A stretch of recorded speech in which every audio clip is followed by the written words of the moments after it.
On today's adventure, we're continuing our tour of the HADES station, and this time we're going to take a look at the marketplace.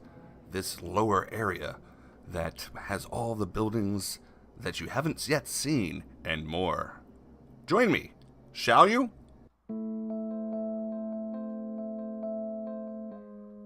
We're standing at the entrance to the Maas Eisley Cantina recreation. You guys will be able to identify this because of the large wing that is sticking up out of the roof.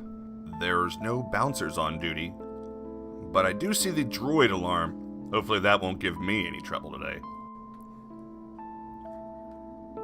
And here's the droid detector. The interior of the Maas Eisley Cantina is lit only by these little glowing capsules on the tables.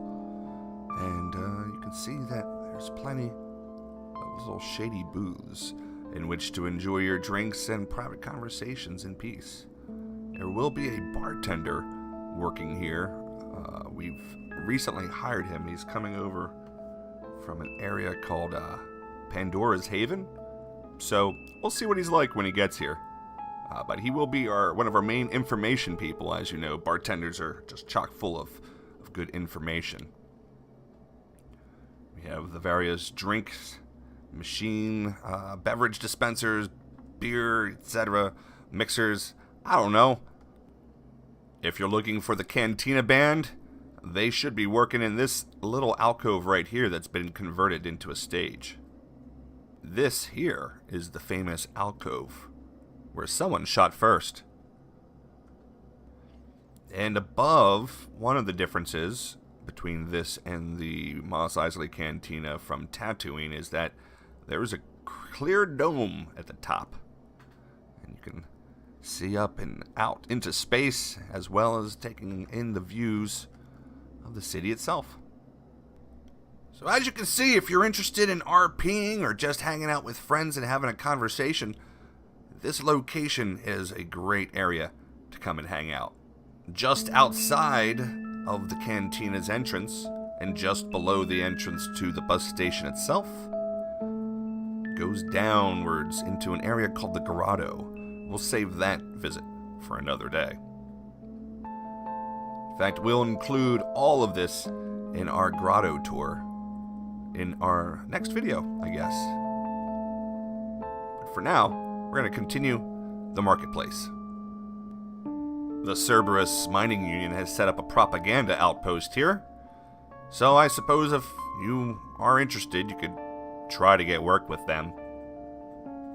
Let's take a look what their signs say. Cerberus Mining Union is hiring motivated workers to crew mining vessels in deep space. Apply here.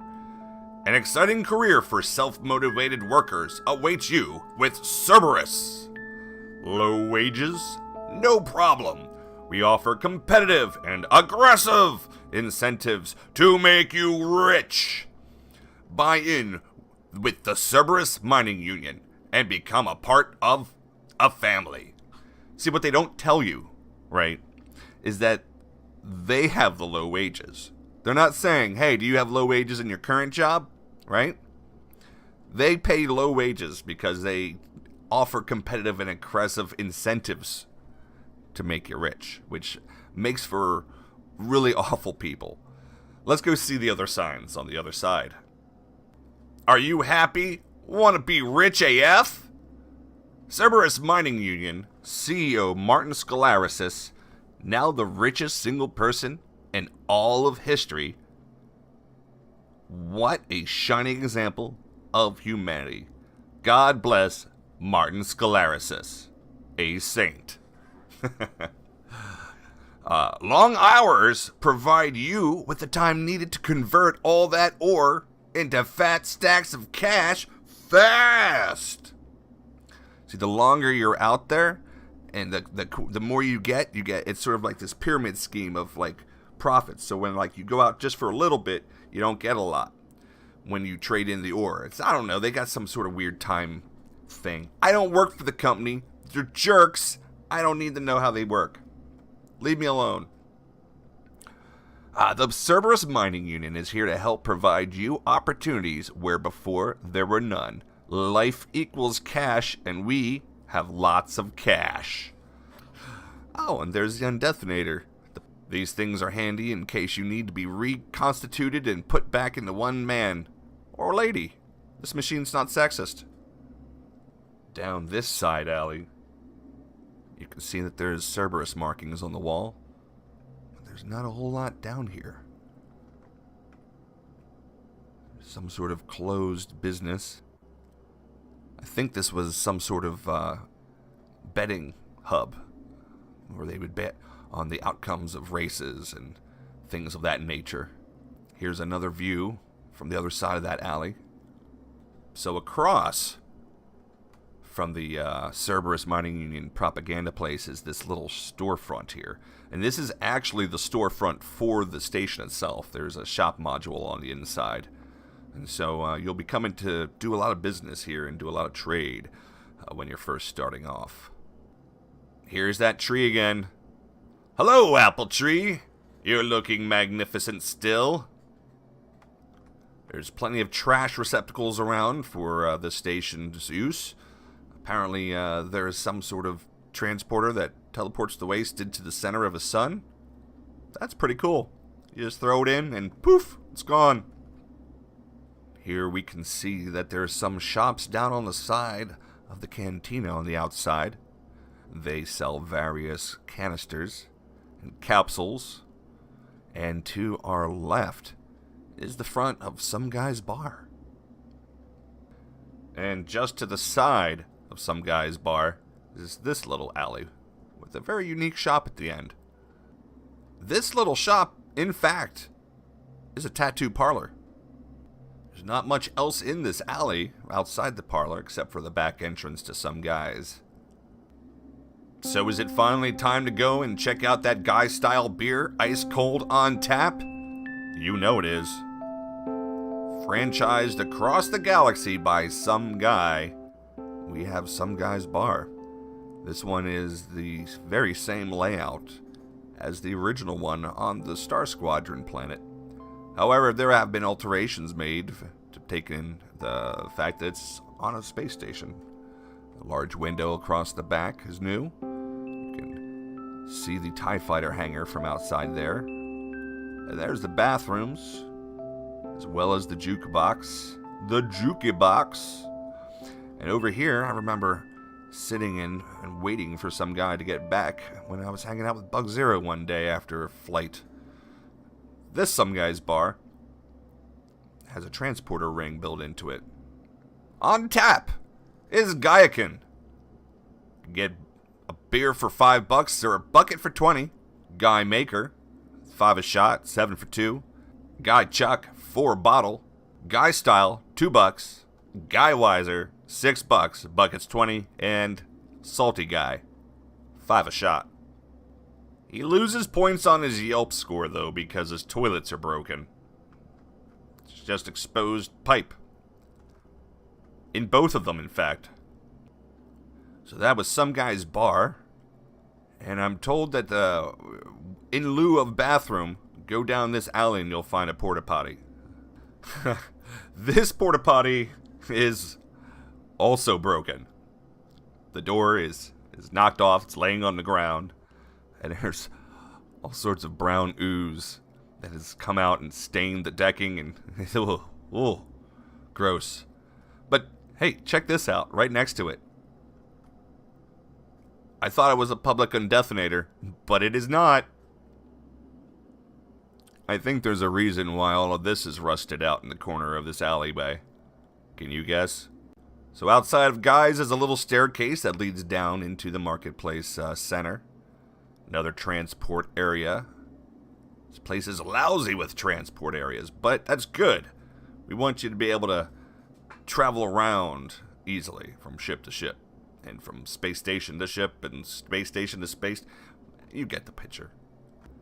Having a seat in this little chair for a moment, we can see that giant taco again. And we're going to head right over there and see what's on the menu. Unfortunately there is no one working today. Damn it! I wanted my taco fix. Give me my taco fix. Machine rage, overload. Let's take a look at their menus, though. On the menu today, tacos, burritos, breakfast, quesadillas, and beer. Which is funny, because it says beer, and then underneath it says cerveza, which is Spanish for beer. While you're waiting on your food to be cooked, you can run across the street to the post office and pick up a package. Or maybe drop off a package. I don't judge. I mean, a man's package is his own affair. Am I right? And the place next to the taco stand sells paint. Those two items go together like gravy and mashed potatoes. Here's another corner of the marketplace. This one has a few closed businesses. Again, this place has been closed and shuttered for 30 years. You can really smell the old mustiness of the station. There's another porta potty, and under here, we're actually in a corner that was once part of the Cantina, but was closed off and made into a separate little unit. If we peek in this window, I think this was a bar. Here's another little marketplace stall ready to sell you these items. Some hardener. And below here, you can see through the grate down at other portions of the station below. That's the area called the grotto I was talking about. And we'll check that out next time. Now there's a couple of ways into the medical bay, but this is the closest for us right here. They have an open door policy because they don't have doors. So whenever there's trouble, you're here on the double and they'll take care of your blood and stuff. Little things. You come in here and the doctor's like, what's going on? In fact, I'm told they're hiring a doctor. I don't know if the doctor's from Pandora's Haven, though. But that's a copy machine, isn't it? That's a copy machine. So right next door to the medical facility is the Red Dragon. In the vestibule, there's normally bouncers. And the Red Dragon is a strip club. In case you run out of money, they provide you with an ATM right here. That's very kind of them. So inside the club, you got a nice little runway on the side, some poles, some chairs, a little DJ booth, and a bar. Up here in the DJ booth, you can mix it up on the ones and twos and call out the ladies as they come out the door. Or perhaps you're just looking for some conversation, hang out with the bartender. Just keep them coming. Back here is the back of the house. I don't think anyone's allowed back there, though. So we'll just stay out. And in case you did something you shouldn't have and you've gotten beaten up, of course the medical center is here to help. And down the stairs next to the medical center, this is the station's foundry. We're going to go check that out in another video. Here's another copy machine. These public use copy machines in case you need to make copies of records. Clearly. Next to a trash can. Tucked away in this corner over here, not far from the medical facility, is one of the street sweepers. I have no idea how these things manage to maneuver in here. But they keep the streets pretty clean. Maybe that's just because no one's been here in 30 years. Meh. Here's another view of that giant taco. Just inside, we have some more small residences, some tables, some more Cerberus branding, and I'm told that this is actually the station's shower room. After a long day of mining, you could come in here, strip off, and wash off. And there's 2 showers, so you could do it with a friend, because that's not uncomfortable. That is going to do it for today's episode, ladies and gentlemen of the jury. My name is Jacemachine. I have been fueled by coffee and driven by insanity, and this will be the marketplace tour portion of the video that we've just completed. In the next video, we're going to attempt to do two things. We're going to go check out this foundry that I keep mentioning. We're also going to go check out one other section in the next video as well. I think we're going to go check out one of the hangars where the Spitfire plane was hanging. And if at all possible, we're going to try to go and check out the area below our feet called the Grotto. It's a little dirtier, a little dingier, but it also is just as much full of life as this area was, which is to say there's no one around, so it's completely devoid of life.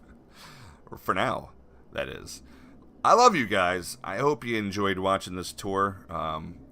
I really appreciate the feedback you guys have given us on the video previous. Keep it coming. Myself, Lens, and JW, we put a good bit of effort into making this station, and as you go through it, we'll show you more of how each person contributed in their own special way. It's been a lot of fun doing this, but thank you so much for watching. I'm gonna get going before I ramble too much longer, because I've already done that already. So I hope to see you guys here next time, and be sure you're subscribed if you're new around here. And don't forget to like that video and comment. Even if you're just saying hi, let me know you got to the end of the video. I'll see you guys next time.